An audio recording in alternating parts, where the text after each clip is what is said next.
ప్రభువైన యేసుక్రీస్తు నామములో మీ అందరికీ శుభములు తెలియపరుస్తూ ఈ విధంగా దేవుని సన్నిధిలో అనేక దినాల తర్వాత మరి ఒకసారి ధ్యానంలోనికి రావడానికి ప్రభు కృప చూపినందుకు వందనాలు. ప్రభువుకి మహిమ ఘనత ప్రభావములు చెల్లునుగాక. మీతోటి కలిసి ఈరోజు ఒక చిన్న అంశాన్ని అనగా ఆధ్యాత్మికమైనటువంటి విషయాలను మీకు జ్ఞాపకం చేయాలని ప్రభు సన్నిధిలో నేను ప్రేరేపించబడ్డాను.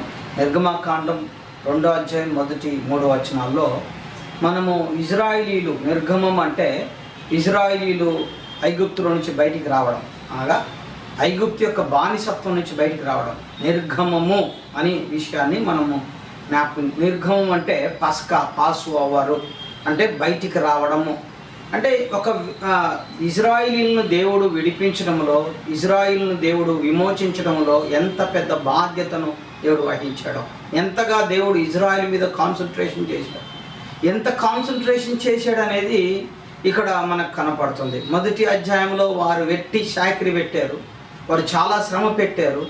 1వ అధ్యాయంలోనే ఫరో ఏం చేశాడంటే ఒక ఆజ్ఞ జారీ చేశాడు, మగపిల్లలు పుడితే వాళ్ళని చంపేయండి, ఆడపిల్లలు పుడితే బ్రతకనియండి.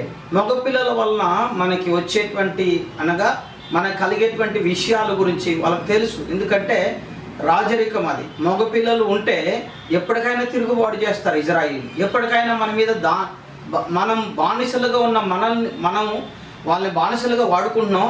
ఒకరోజు మన మీద తిరుగుబాటు చేసే పరిస్థితి ఒకరోజు వస్తుంది. కాబట్టి మగపిల్లల్ని చంపేస్తే మన మీద తిరుగుబాటు చేయడానికి ఆడపిల్లలే ఉంటారు.